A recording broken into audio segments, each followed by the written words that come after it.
کہ وہ ایک سجدہ جسے تو گراں سمجھتا ہے، کسی شاعر نے کہا تھا وہ ایک سجدہ جسے تو گراں سمجھتا ہے، ہزار سجدوں سے دیتا ہے آدمی کو نجات۔ ایک سجدہ ہی تو تھا جس کا ابلیس نے انکار کیا۔ ایک سجدے کی بھی آپ کو ناقدری نہیں کرنا چاہیے، ایک سجدے کی بھی ناقدری نہیں کرنا چاہیے۔ اور حدیث میں تو یہاں تک ملتا ہے کہ جتنے سجدوں کے انکاری ہے وہ تمام کے تمام ابلیسوں کے ساتھ میں رہیں گے برزخی زندگی کے اندر۔ اللہ کے نبی کی حدیث سے پتہ چلتا ہے کہ جتنے بے نمازی ہیں اگر وہ دنیا سے جائیں تو برزخی زندگی کے الگ الگ درجات ہیں، جیسے آخرت کے اندر الگ الگ درجات اور مراتب ہے، برزخی زندگی کے الگ الگ درجات اور مراتب ہے۔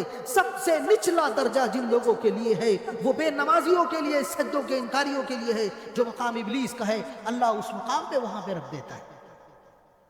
کچھ لوگوں کو ان کی قبروں سے اٹھا لیا جاتا ہے، جیسے لوتیوں کو اٹھا لیا جاتا ہے، جیسے متکبرین کو اٹھا لیا جاتا ہے، جیسے سجدوں کے انکاریوں کو اٹھا لیا جاتا ہے۔ حضرت علی بن ابی طالب رضی اللہ عنہ کے زمانے میں جب ایک لوتی کا انتقال ہوا، اس کو دفنایا گیا، اس کے انتقال کے دوسرے دن آپ نے اپنے ساتھیوں سے کہا تھا آؤ اس کی قبر کو کھول کر کے دیکھتے ہیں، اس کی لاش وہاں پہ نہیں ملے گی۔ لوگ گئے، قبر کھودی، وہاں پہ لاش نہیں تھی۔